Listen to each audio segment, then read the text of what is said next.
الحمد لله وكفى وسلام على عباده الذين اصطفى أما بعد قال الله تبارك وتعالى يا أيها الذين آمنوا قوا أنفسكم وأهليكم نارا وقودها الناس والحجارة وقال أيضا كنتم خير أمة أخرجت للناس تأمرون بالمعروف وتنهون عن المنكر وتؤمنون بالله صدق الله العلي العظيم قال النبي صلى الله عليه وسلم إذا عظمت أمة الدنيا نزعت منها هيبة الإسلام وإذا تركت الأمر بالمعروف والنهي عن المنكر حرمت بركة الوحي وإذا تسابت سقطت من عين الله أو كما قال عليه الصلاة والسلام۔ محترم بزرگوں اور عزیز دوستو،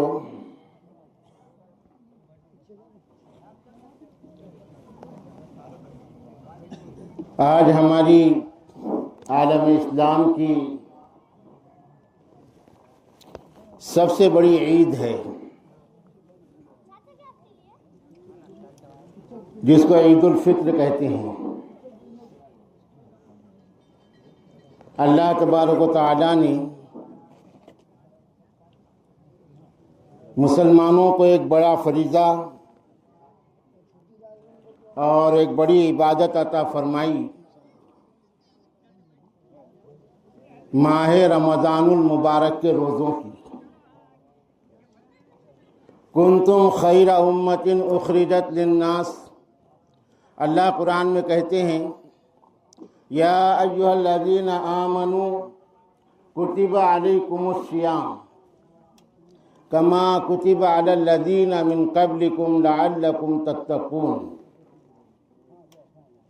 مسلمانوں، اللہ تبارک و تعالیٰ نے تمہارے اوپر روزوں کو فرض کیا ہے، اور الگ طریقے سے صحیح، لیکن تمہاری پہلی قوموں پر بھی اللہ نے روزے کو فرض کیا تھا، اور روزوں کی فرضیت کا بنیادی مقصد تمہارے دلوں میں گناہوں سے بچنے کا ڈر اور خوف پیدا ہو جائے۔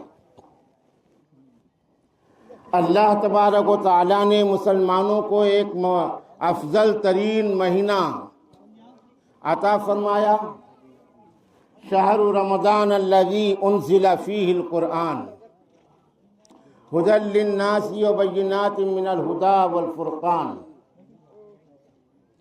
فمن شہد منکم الشہر فلیصم ومن کان مریضا او علی سفر فعدۃ من ایام اخر یرید اللہ بکم الیسر ولا یرید بکم العسر وَلِتُكْمِلُوا الْعِدَّةَ وَلِتُكَبِّرُوا اللَّهَ عَلَى مَا هَدَاكُمْ لَعَلَّكُمْ تَشْكُرُونَ۔ رمضان المبارک اللہ نے مسلمانوں کو دیا، اور یہ مبارک مہینہ ہے جس میں اللہ تبارک و تعالیٰ نے عالم انسانیت کی ہدایت کا سامان یعنی قرآن مجید کو نازل فرمایا۔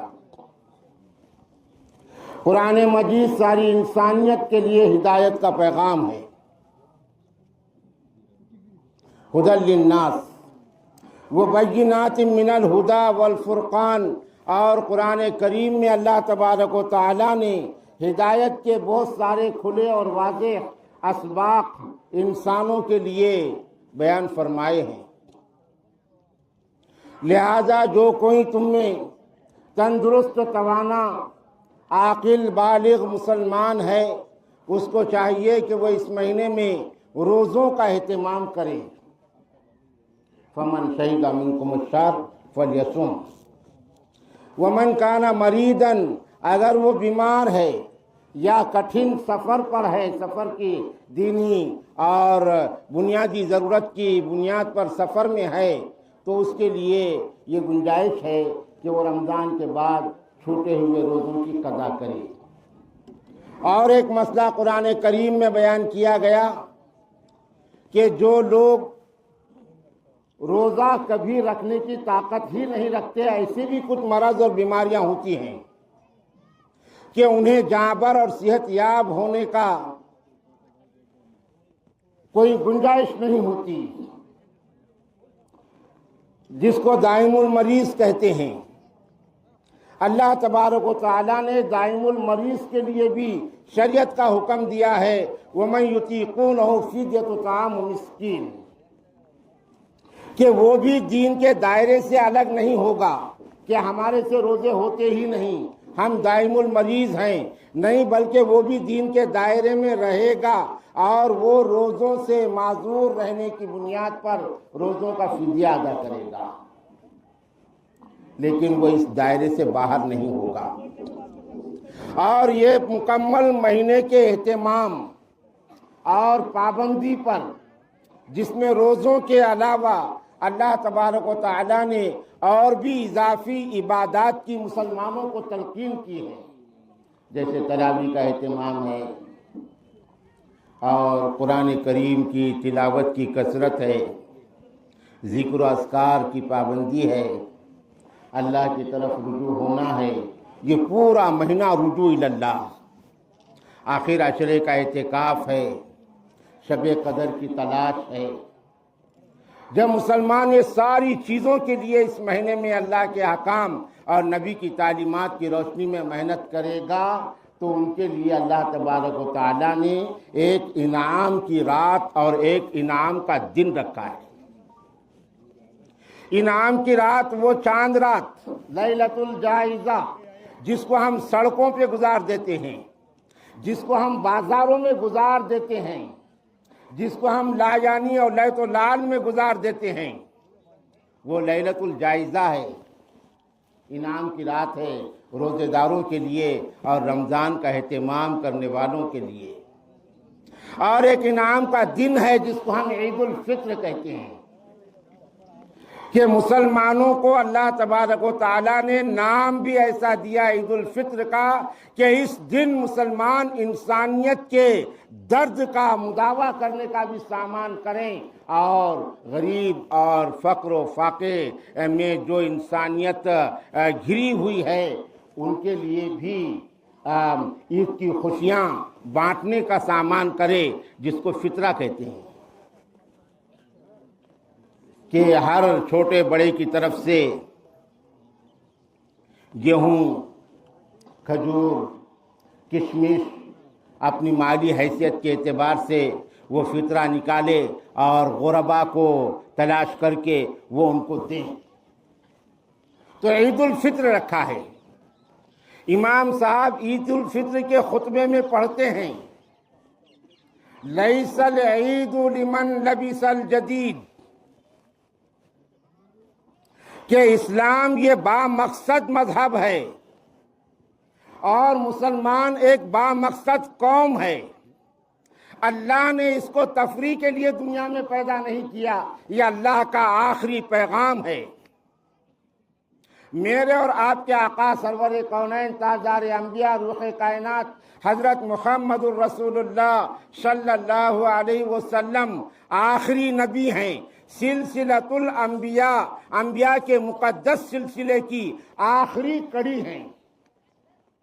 اللہ تبارک و تعالیٰ نے انسان کو سب سے اشرف بنایا ہے، لَقَدْ خَلَقْنَا الْإِنسَانَ فِي أَحْسَنِ تَقْوِيمٍ، سب سے اشرف بنایا ہے، سب سے اچھے سانچے میں پیدا کیا ہے۔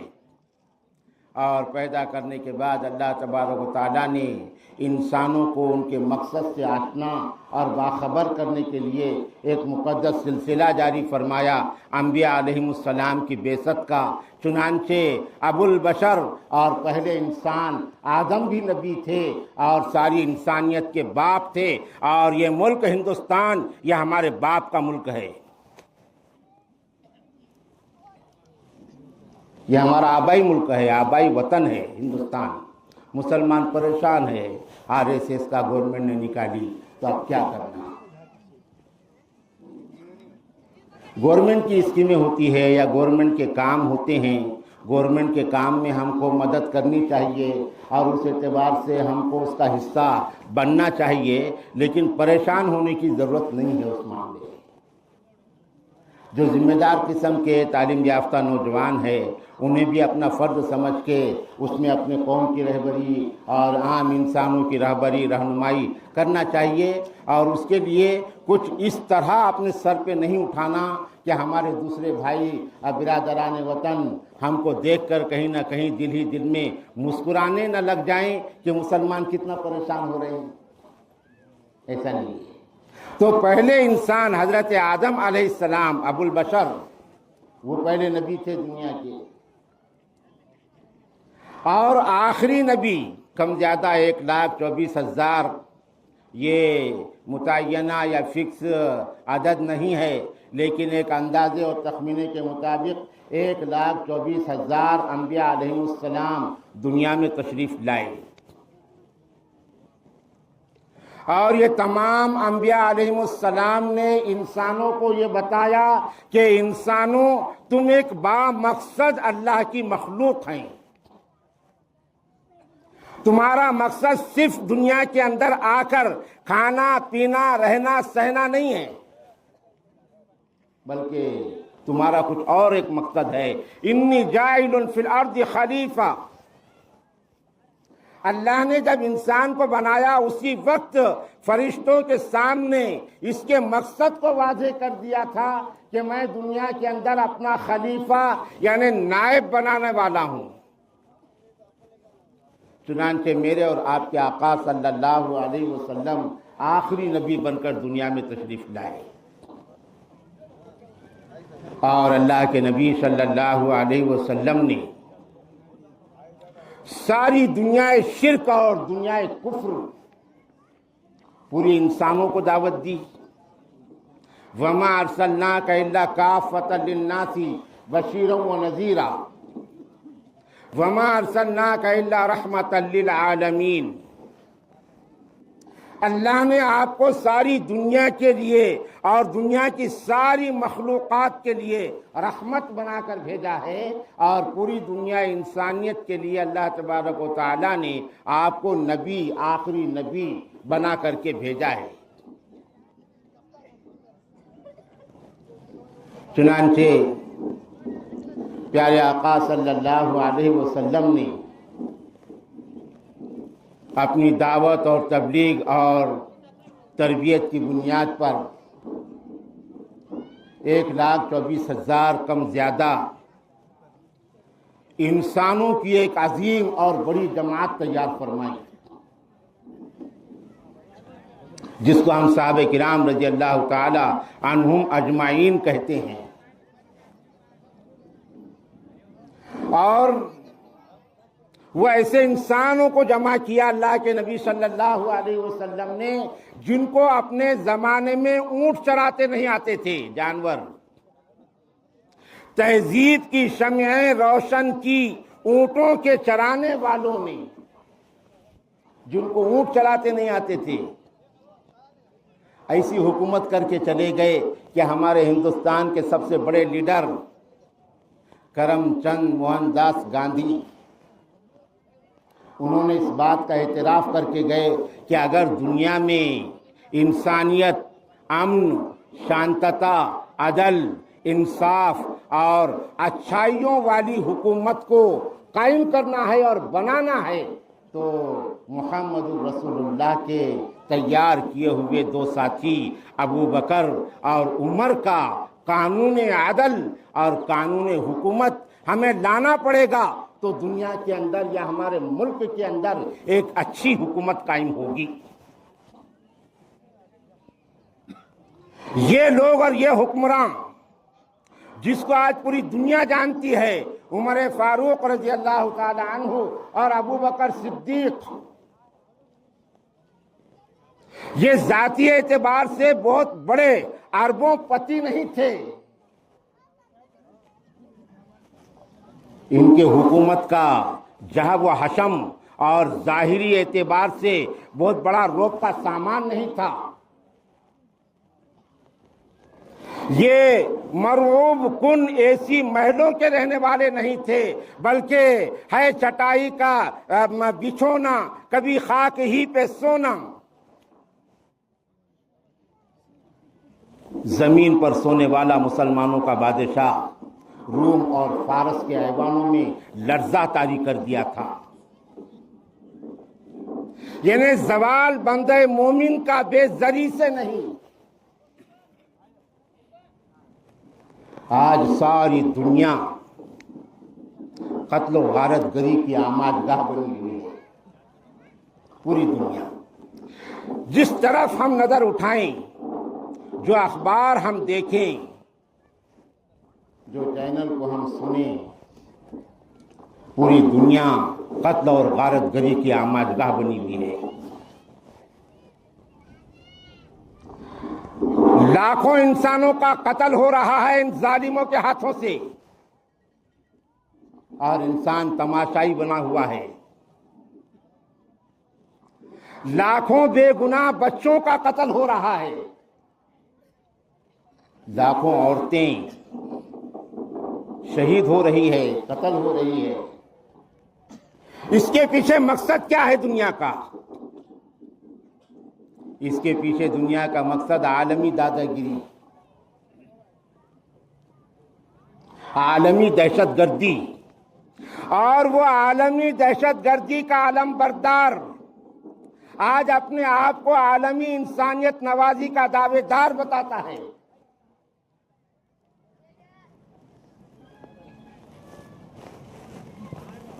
اور تماشائی بنا ہوا ہے پوری دنیا کا انسان۔ اور وہ قوم جس کو اللہ تبارک و تعالیٰ نے ظلم اور بربریت کے خلاف کھڑا کیا تھا، اور وہ قوم جس کو اللہ تبارک و تعالیٰ نے انسانیت کا بھرم زندہ کرنے کے لیے پیدا کیا تھا، یعنی مسلمان، انسانوں کو انسانوں کی غلامی سے نکال کر خدائے واحد کے سامنے سر نیاز کو جھکانے کے لیے جس قوم کو اللہ تبارک و تعالیٰ نے بنایا تھا کہ وہ سارے انسانوں کو انسانوں کی غلامی سے نکال کر ایک اللہ کے سامنے جھکنے والا بنا دے۔ ان یخرج الناس من عبادت الانسان الى عبادت اللہ، من عبادت الاوثان الى عبادت اللہ۔ یہ مقصد تھا مسلمانوں کے پیدا کرنے کا۔ کنتم خیر امت اخرجت للناس، مسلمانوں یاد رکھو ہم نے تم کو تمہارے لیے نہیں بنایا۔ اگر تم بھی تمہارے روٹی کی ہی فکر میں رہو گے، اور اگر تم بھی تمہارے ہی عیش و آرام اور آسائش کے پیچھے بھاگو گے تو یہ انسانیت کو کون دیکھے گا؟ تم تو نبی پاک صلی اللہ علیہ وسلم کی امت ہو، اور نبی کا درد تمہارے دل میں ہونا چاہیے، اور اللہ نے تم کو انسانوں کے لیے بنایا تھا۔ لیکن وہ عرب دنیا کے حکمراں جن کی سب سے بڑی ذمہ داری بنتی ہے آج پوری دنیا کے اندر کہ وہ اپنے فرض منصبی جو اللہ کے نبی صلی اللہ علیہ وسلم دے کر کے گئے ہیں اور جو قرآن کریم کے ذریعے سے ملتا ہے، اپنے فرض منصبی کو ادا کرنے میں اپنا رول نبھائیں اور اپنا کردار ادا کریں۔ وہ عیش اور عشرت میں لگے ہوئے ہیں۔ اسرائیل نے ایک جال بچھایا تھا ورلڈ آرڈر قائم کرنے کے لیے کہ ساری دنیا پر میری حکومت ہو جائے۔ وہ اسرائیل جس نے دنیا کو ننگا کر دیا ہے، دنیا کو برہنہ کر دیا ہے، تہذیب کو تباہ کر دیا ہے، کلچر کو مٹا دیا ہے، انسانوں کو جانور بنا دیا ہے، وہ درندہ اور وہ خوخار انسانوں کا اسرائیل، اس نے ایک جال بچھایا تھا کہ سارے لوگوں کو میں اپنے دام فریب میں کس طریقے سے لے لوں۔ آج ہم سن رہے ہیں ایپسٹن فائل کیا ہے؟ وہ ایک جال بچھایا تھا، انتہائی بہیمانہ اور درندوں سے بھی ایسی حرکتیں نہیں ہو سکتی، ایسی حرکتیں ان حکمرانوں نے اس کے جال میں آ کر کے کی ہے، اور وہ تمام حکمرانوں کو اپنے دام فریب میں اس نے پھنسا دیا۔ آج دنیا کا ایسا کوئی بھی حکمران اسرائیل کی پالیسی کے خلاف اب وہ آواز نہیں اٹھاتا۔ چاہے وہ حرمین شریفین کا بد نصیب سلمان کا بیٹا ہو، یا قطر اور کویت کا بادشاہ ہو، یا ترکی کا حکمراں ہو، یا عرب دیگر ممالک کے بادشاہان ہو، وہ اس کی مرضی کے خلاف نہیں چل سکتے۔ آج دام فریب میں پھنسا دیا ان کو، اور پوری دنیا کو چند ممالک ہیں جو اس میں نہیں۔ ان کا فریضہ تھا کہ عالم انسانیت پر جو مظالم ہو رہے ہیں وہ اس کے خلاف آواز اٹھائیں، یعنی عالمی سطح پر مسلمان قوم اپنے فرض منصبی کو آج بھول چکی ہے۔ ظاہر الفساد فی البر والبحر بما کسبت ایدی الناس، گنوا دی ہم نے جو اسلاف سے میراث پائی تھی، گنوا دی ہم نے جو اسلاف سے میراث پائی تھی، ثریا سے زمیں پر ہمیں آسمان دے مارا۔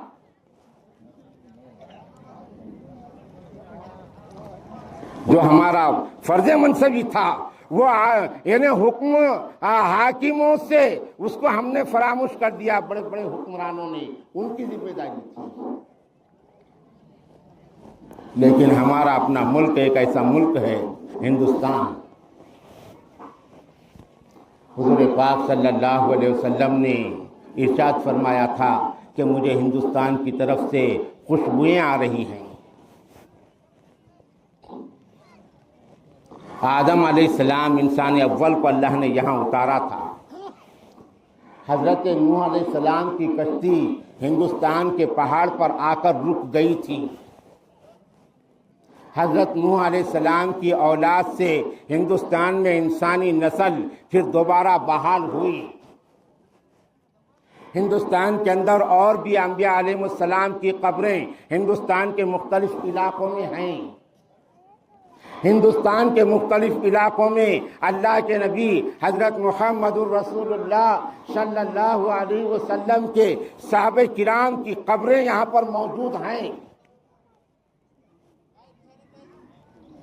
اللہ نے اس ملک کو روز اول سے شاید اپنے دین کی دعوت کے لیے قبول فرمایا تھا، اور عالمی سطح پر عام انسانوں کی اصلاح کے لیے جو عمومی دعوت کا کام چل رہا ہے، اللہ تبارک و تعالیٰ نے اس کی مرکزی حیثیت کو ہندوستان کے مسلمانوں کے پاس دیا تھا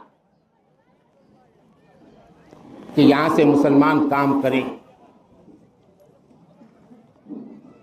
ہماری بڑی ذمہ داری بنتی ہے بزرگوں اور دوستوں، جس دور سے ہم گزر رہے ہیں یہ قرب قیامت کا دور ہے۔ احادیث میں پیارے آقا صلی اللہ علیہ وسلم نے قیامت کی جن نشانیوں کو بیان فرمایا ہے، آج کے دور پر نظر ڈالی جائے تو تقریباً نشانیاں قیامت کی وہ ہمارے سامنے نظر آتی ہیں۔ 3 قسم کی قیامت کی نشانیاں اور علامتیں ہیں، اور ان تمام نشانیوں کا یا اکثر علامتیں اور نشانیوں کا نچوڑ اور ماحصل یہ ہے کہ دنیا کا معاشرتی نظام تباہ ہو جائے گا، اور ایسے تباہی کے دہانے پر یا تباہی کے ماحول میں مسلمانوں کی ذمہ داری ہوگی کہ وہ اپنے آپ کو اس ماحول اور سیلاب سے بچانے کی کوشش کرے، اور بچا کر وہ اپنے فرض کو نبھانے لگ جائیں۔ ایسے ماحول کے اندر تباہی کے دہانے پر آ جائے گا پوری دنیا کا معاشرتی نظام۔ اولاد اور ماں باپ کے اندر وہ ارتباط باقی نہیں رہے گا، اولاد اپنے ماں باپ کو اور دوستوں اور لوگوں کے مقابلے میں وہ اہمیت نہیں دے گی، اور ماں باپ اولاد کے تئیں اپنی ذمہ داریوں سے غافل ہو جائے گی۔ ہر چھوٹا اپنے بڑے کے بڑے پن کو قائم نہیں رکھے گا، اور بڑا چھوٹوں پر شفقت والا رویہ وہ روا نہیں رکھے گا۔ پورے انسان مال کے پیچھے بھاگیں گے اور موت کا ڈر انسانوں کے دلوں کے اندر بیٹھ جائے گا۔ ظالم اور وقت کے استبداد کے سامنے کھڑا ہونا انسانوں کی ہمت نہیں ہوگی۔ ظالم طاقتوں کے ہاں میں ہاں ملانا یہ انسانوں کا شیوا بن جائے گا، اس قدر انسان بزدل ہو جائے گا۔ اللہ کے نبی حضرت محمد رسول اللہ صلی اللہ علیہ وسلم نے ارشاد فرمایا کہ قیامت کے قریب ایسا ماحول ہوگا کہ دنیا کی ساری قوموں کا نشانہ مسلمان بن جائے گا۔ پوری قومیں مسلمانوں کو نشانہ بنائیں گی اور چاروں طرف سے مسلمانوں کو نوچنے کی کوشش کرے گی، چاروں طرف سے مسلمانوں کو توڑنے کی کوشش ہوگی۔ کہیں مسلمانوں کو لالچ دے کر مسلمانوں کے اندر سے ایمانی حرارت کو نکالنے کی کوشش ہوگی، کہیں مسلمانوں کو ڈرا کر مسلمانوں کو حیران اور پریشان کرنے کی کوشش ہوگی، مختلف طریقوں سے مسلمان کو بے حیثیت کرنے کی کوشش ہوگی عالمی سطح پر۔ اور یہ ہو گیا۔ اللہ کے نبی صحابہ کرام رضی اللہ تعالیٰ عنہم اجمعین نے کہا اللہ کے نبی یہ کیوں ہوگا؟ کیا اس وقت ہماری تعداد کم ہوگی؟ تو اللہ کے نبی نے فرمایا نہیں، اس وقت تعداد میں تم بہت زیادہ ہوں گے، بڑی تعداد تمہاری ہوگی۔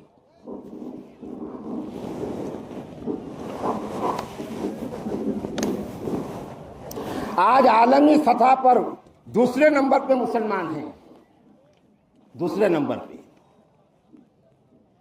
اللہ تعالیٰ تمہارے دلوں میں جبن اور بزدلی پیدا کرے گا، تمہاری ہمت ہوں گی تو مسجدوں میں آواز اٹھانے کی، تم اگر بہادر ہوں گے تو اپنے بیویوں پر ظلم کرنے کے لیے، تم اب اگر جری اور بہادر ہوں گے تو شرفاء کے سامنے زبان اٹھانے کے لیے،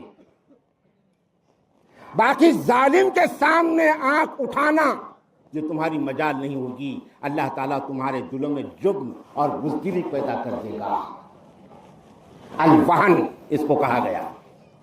آج دیکھیے مسلمان اگر برسر پیکار ہے تو خود کی صفوں میں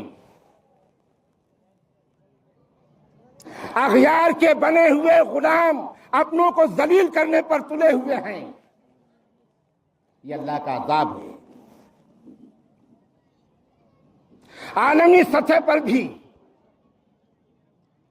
سارے مسلم حکمراں وہ دیوس اور خبیث کے غلام بنے ہوئے ہیں جن کے ہاتھوں میں اللہ نے حرمین کے انتظام کو دیا۔ یہ اللہ کا عذاب ہے، یہ ہونے والا تھا۔ انفرادی زندگیوں کے اندر بھی یہی حال ہو گیا۔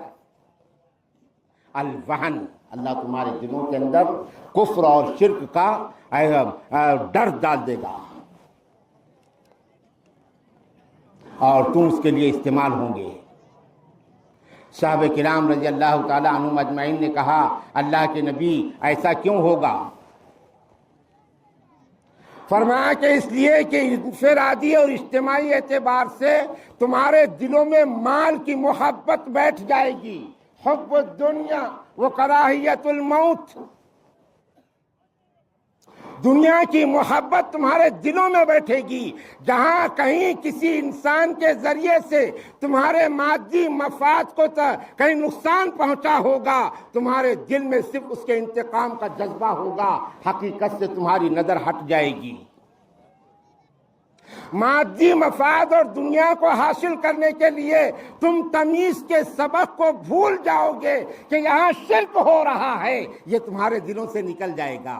تم کو صرف مادی مفاد کا کی پڑے گی کہ یہ میں کیسے حاصل کروں۔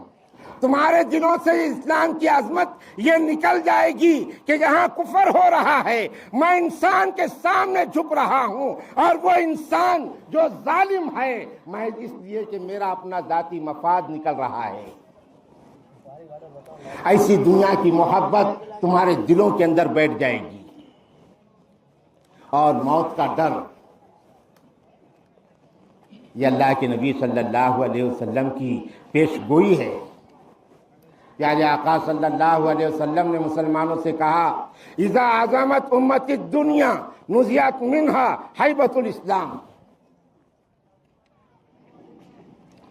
کہ جب میری امت دنیا کی عظمت اپنے دلوں میں بٹھا لے گی، اللہ تعالیٰ دین کی عظمت کو اس کے دل سے نکال دے گی،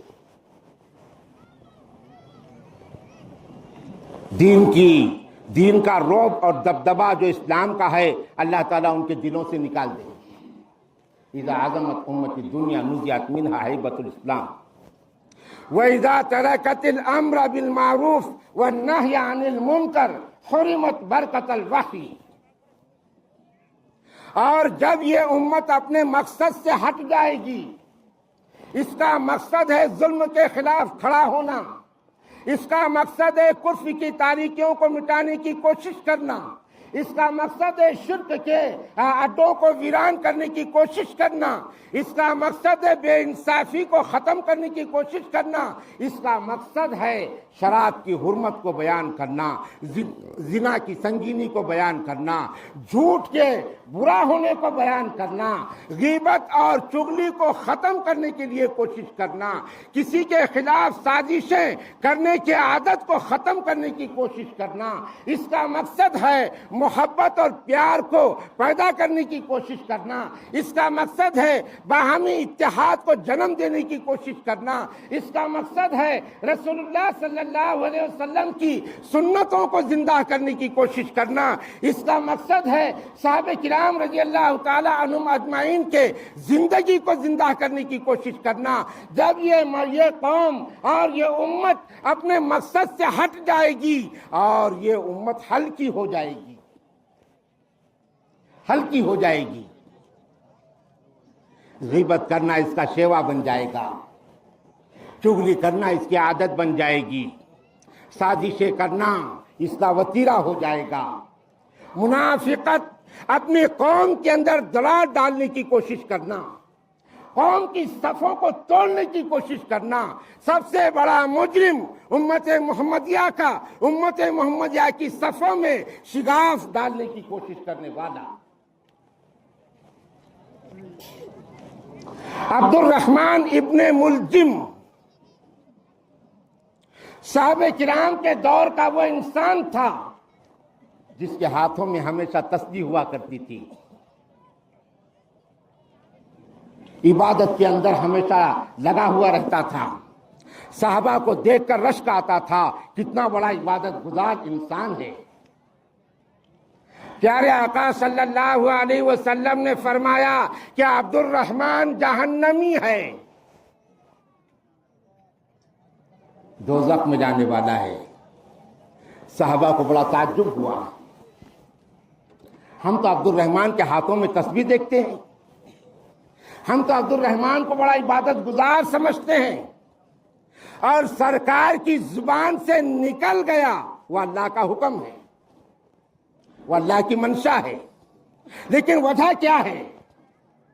یہ وجہ سمجھ میں آئی، اللہ کے نبی صلی اللہ علیہ وسلم کا وصال ہوا، ابو بکر اور عمر اور عثمان غنی بھی دنیا سے رخصت ہوئے، حضرت علی رضی اللہ تعالی عنہ خلیفہ بنے، اور مسلمانوں کی صفوں میں گھسنے والے منافق اور اسلام کا چہرہ رکھ کر اسلام کو نقصان پہنچانے والے دیوس، ایسا ایک گروہ تیار ہوا، اور وہ گروہ کا ایک بڑا کردار عبد الرحمن ابن ملجم بنا، اور عبد الرحمن ابن ملجم نے حضرت علی پر قاتلانہ حملہ کیا، اور وہ قاتلانہ حملہ اس وقت کے تمام مسلمانوں کے اندر بڑے پیمانے پر اختلاف پیدا کرنے کا باعث بنا، وہاں سے لے کر آج تک مسلمانوں کے اندر سے وہ شگاف ختم نہیں ہوا۔ یہ شیعہ، یہ بہرا، یہ خوارج، یہ تمام عبد الرحمن ابن ملجم کے اس سازش کا نتیجہ ہے، آج تک وہ شگاف ختم نہیں ہوا۔ تو امت محمدیہ کا سب سے بڑا مجرم دانستہ طور پر مسلمانوں کی صفوں میں شگاف پیدا کرنے والا، اپنے مفاد کے لیے اپنی زور زبان کا استعمال کر کے امت کے اتحاد کو توڑنے والا، چاہے وہ رات دن تسبیح کرنے والا ہو، چاہے وہ دائم الاعتکاف ہو، چاہے وہ تکبیر اولیٰ کا پابند ہو، چاہے وہ تہجد گزاری اپنی بتاتا ہو، لیکن قوم کا مجرم اور امت محمدیہ کے اتحاد کو توڑنے والا، اس کو اللہ تبارک و تعالیٰ کبھی معاف نہیں کریں گے۔ اس لیے کہ امت کو بنانے کے لیے طائف میں اللہ کے نبی صلی اللہ علیہ وسلم کا خون اطہر وہ آپ کے جسم سے پھیل نکلا، یہ امت کو بنانے کے لیے۔ اللہ کے نبی نے سارے زخموں کو برداشت کیا اور خون کے بہنے کو برداشت کیا، لیکن امت کا ٹوٹنا برداشت نہیں کیا۔ امت کو بنانے کے لیے اللہ کے نبی صلی اللہ علیہ وسلم کے دندان مبارک شہید ہوئے۔ اللہ کے نبی کو اللہ نے بتایا تھا کہ محمد صلی اللہ علیہ وسلم تمہارے عظیم ترین پیارے جگر کے گوشے حسن اور حسین یہ بھی شہید ہوں گے۔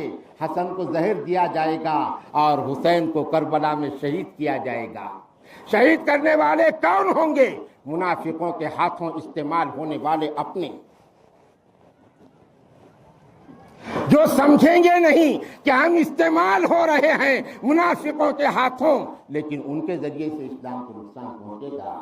منافق حضور پاک صلی اللہ علیہ وسلم اگر چاہتے تو اللہ تبارک و تعالیٰ سے التجا اور دعا کر کے حسنین کی شہادت کو روکنے کی درخواست کر سکتے تھے، لیکن نہیں۔ حسنین سے بڑا پیار ہے، حسنین جگر کا گوشہ ہے، فاطمہ جسم کا ٹکڑا ہے، لیکن اس سے مقدم اللہ کا دین، اللہ کا دین ہے۔ یہ نبی نے ہم کو تعلیم دیا ہے۔ اللہ کے دین کی دعوت کے لیے اور اللہ کے دین کی حفاظت کے لیے اور امت مسلمہ کے اتحاد اور اتفاق اور امت مسلمہ کی سالمیت کے لیے اگر ہم اجڑ سکتے ہیں تو اپنا اجڑنا برداشت کرنا مسلمانی کا شیوا ہے، اور امت کو بچانے کی کوشش کرنا یہ ہمارا وسیلہ ہونا چاہیے۔ اللہ کے نبی نے اس کو گوارا کیا۔ حضرت حسن کو زہر دیا گیا۔ ہم پیالہ تھا، ہم نوالا تھا، کون تھا وہ زہر دینے والا؟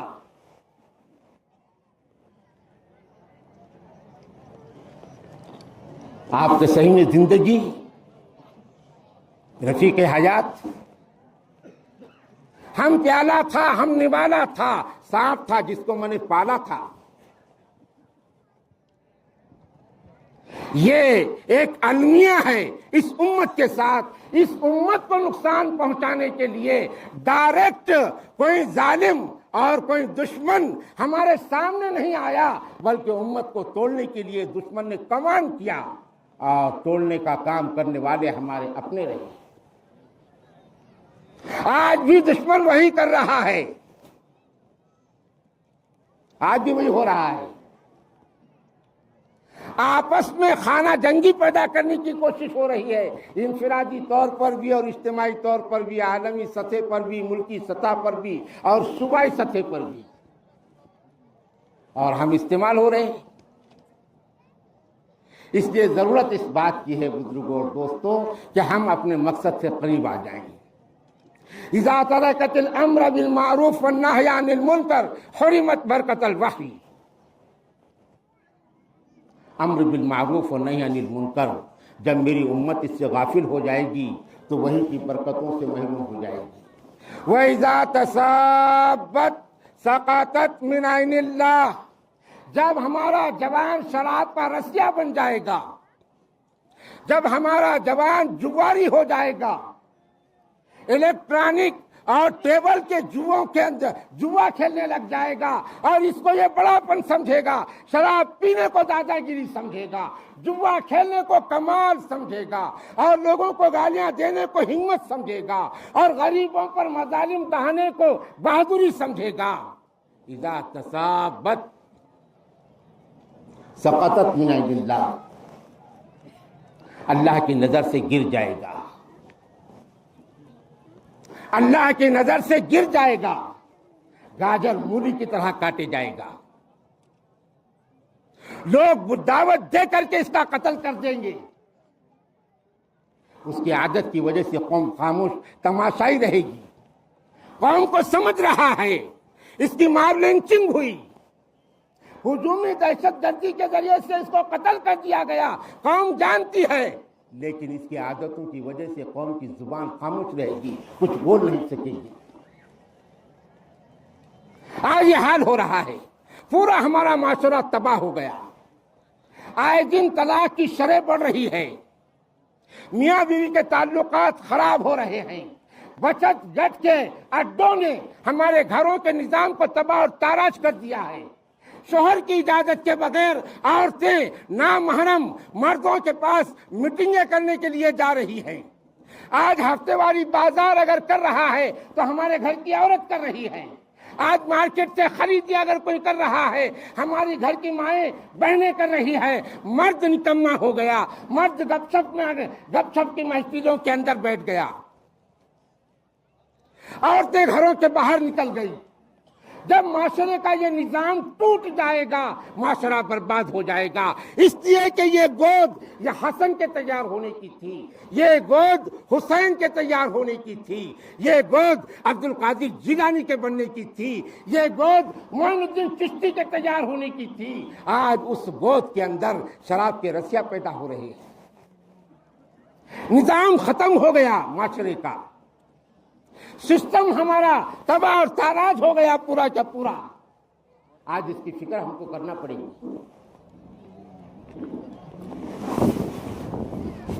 یہ فکر ہم کو اجتماعی طور پر کرنا پڑے گی، اور کوشش کرنا پڑے گی میرے بزرگوں اور دوستوں کہ ہماری عورتیں اپنے گھر کے اندر رہے۔ وہ کرنا فی بیوتکن ولا تبرجن تبرج الجاہلیۃ الاولی۔ گورنمنٹ کی اسکیم اپنی جگہ پر، وہ گورنمنٹ کا کام ہے، لیکن ہم کو سوچنا پڑے گا کون سی اسکیم اختیار کرنے میں ہماری تہذیب باقی رہتی ہے، اور کون سی اسکیم اختیار کرنے میں ہماری تہذیب کا جنازہ نکلتا ہے۔ ہم کو سوچ کر فیصلہ کرنا پڑے گا۔ وہ بہنوں کا بھائی بن گیا اور ہماری بہنیں صفوں میں لگ گئی، صفوں میں لگ گئی۔ ہماری مائیں بہنوں کو ایک بھائی نے اپنے گھروں سے نکال دیا اور بینکوں کے سامنے کھڑا کر دیا۔ 1500 2000 3000 روپے کے واسطے کہاں گیا یہ مرد غیور اور غیرت مند؟ کہاں گئی اس کی غیرت مندی جس کو اللہ کے نبی صلی اللہ علیہ وسلم نے فرمایا تھا کہ مسلمان شیر ہے، مسلمان شیر ہے، چیر پھاڑنے کے لیے نہیں اور درندہ بننے کے لیے نہیں، بلکہ مسلمان یہ مردار نہیں کھاتا۔ مردار کھانے والے کتے ہوتے ہیں، مسلمان مردار نہیں کھاتا۔ الدنیا جیفۃ طالبها کلاب، یہ زندہ کھاتا ہے، مطلب یہ محنت کر کے کھاتا ہے۔ آج ہم فری میں اگر کوئی چیز آ رہی ہے، چاہے کسی راستے سے آئے، ہم اس کو لے رہے ہیں۔ آج ہمارے جوانوں کا کیا حال ہو گیا؟ ہمارے جوان آج جو تمہارے معصوم بچوں کا قتل کر رہا ہے، تم اس کے جیسے بال رکھنے کو فخر سمجھ رہے ہو۔ آج جو تمہاری عورتوں کا قتل عام کر رہا ہے، تم اس کے جیسی ادائیں اختیار کرنے کو فخر سمجھ رہے ہو۔ یہ ہمارے یورپ کے جیسے بال ہمارے جوانوں کے، اور جوان گٹکا کھانے والا، سگریٹ پینے والا، ہڈیوں کا ڈھانچہ بن گیا، لیکن بال کے ذریعے سے اپنے آپ کو بہادر سمجھ رہا ہے۔ یہ ہمارا حال ہو گیا، جبکہ اللہ کے نبی صلی اللہ علیہ وسلم نے فرمایا المومن القوی احب الی اللہ من المومن الضعیف۔ ایک پہلوان طاقتور مسلمان اللہ کے نزدیک کمزور نوجوان سے افضل ہے، محبوب ہے۔ نوجوانوں کو طاقتور بننا پڑے گا، نوجوانوں کو ورزش کے سینٹر قائم کرنا پڑیں گے، نوجوانوں کو طاقتور چیزیں کھا کر اپنے جسم کی نگہداشت کرنا پڑے گی۔ کائے کے واسطے؟ انسانیت کے کام آنے کے لیے، کہیں ضرورت پڑی تو ظلم کے خلاف کھڑا ہونے کے واسطے۔ اور مظلوم انسانیت کی ڈھارس بننے کے واسطے اس کو اپنے آپ کو بچانا پڑے گا۔ تو بزرگوں اور دوستوں، یہ ساری چیزیں ہوں گی۔ اس کی ایک سب سے بنیادی اور سب سے بڑی چیز، یہ ساری چیزیں ہوں گی تعلیم سے۔ اب میرے پاس وقت نہیں رہا۔ عرب کا انتہائی جہالت زدہ معاشرہ، جہالت جس کو کہتے ہیں، وہ کسی موقع پر بیان کروں گا۔ اس معاشرے کی اصلاح کے لیے اللہ کے نبی پر پہلی وحی جو آئی تھی، اقرأ باسم ربک الذی خلق، یہ پورا علاج ہوگا تعلیم سے۔ اس لیے آج اور اس محفل میں ہم سب یہ طے کریں کہ ہمارے بچوں کو اسلام اور دین کی بقا کی حد تک ضروری دین کی تعلیم ہم سب دیں گے۔ یہ اول درجے میں اور دوسرے درجے میں اپنے بچوں کو ہم ہائی ایجوکیٹڈ بنائیں گے۔ مسلمان ڈاکٹر، مسلمان انجینئر، مسلمان سائنسداں اور مسلمان ہائی ایجوکیٹڈ ہم اپنے بچوں کو بنائیں گے۔ پروفیشنل ذہنیت اور سوچ کے ساتھ نہیں، انسانی خدمت کی سوچ کے ساتھ ہم انگلش اور مراٹھی اور دوسری زبانیں سکھائیں گے۔ پروفیشنل سوچ کے ساتھ نہیں، دعوتی زبان سمجھ کر کے کہ یہ ہمارے ملک میں دعوتی زبان ہے، ہم یہ سکھائیں گے۔ اللہ سے دعا ہے اللہ تبارک و تعالی ہم تمام کو ان حساس باتوں پر سنجیدگی سے غور کر کے ہمیں اس پر کھڑا ہونے کی توفیق نصیب فرمائے۔ آج عید الفطر تمام عالم اسلام کو ہم تمام اہلیان جنتور کی طرف سے ہم مبارکبادی کا پیغام دیتے ہیں، اور ہمارے تمام بھائی آج کے پورے دن برادران وطن کو بھی اپنی خوشیوں میں شامل کریں۔